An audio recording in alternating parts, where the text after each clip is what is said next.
Ce procès est une première au Togo et pour cela, les autorités ont spécialement créé une cour de justice militaire. C'est donc la première affaire qu'elle jugera. Tous les accès qui mènent au palais de justice, là où se déroulent les audiences, sont bouclés. Seuls quelques journalistes triés sur le volet ont pu accéder au tribunal. C'est un procès qui était très attendu car l'arrestation du général Katanga début 2023 a été un véritable coup de tonnerre au sein de l'armée et puis aussi au sein de la société togolaise. Alors pourquoi?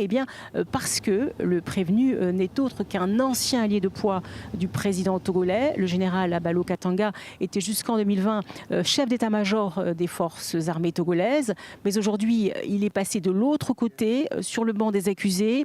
Il est poursuivi notamment pour complicité de meurtre et puis complot contre la sûreté intérieure de l'État. Celui qui était tout-puissant pendant 7 ans au Togo a vu son destin basculer peu après la présidentielle de 2020. Le colonel Emadjouba, qui était le commandant du bataillon d'intervention, est retrouvé mort dans son bureau de sa caserne à Lomé. On est donc en 2020, quelques jours après la prestation de serment du chef de l'État togolais, Faure Gnassingbé.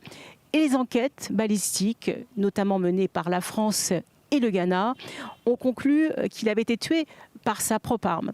La Ligue togolaise des droits de l'homme espère que la vérité sera connue. Écoutez Célestin Agbogan, son président.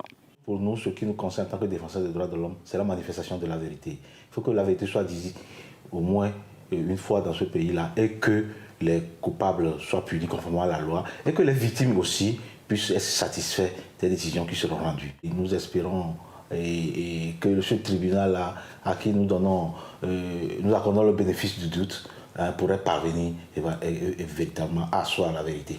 Le procès s'ouvre après 3 ans d'enquête et de procédure d'instruction.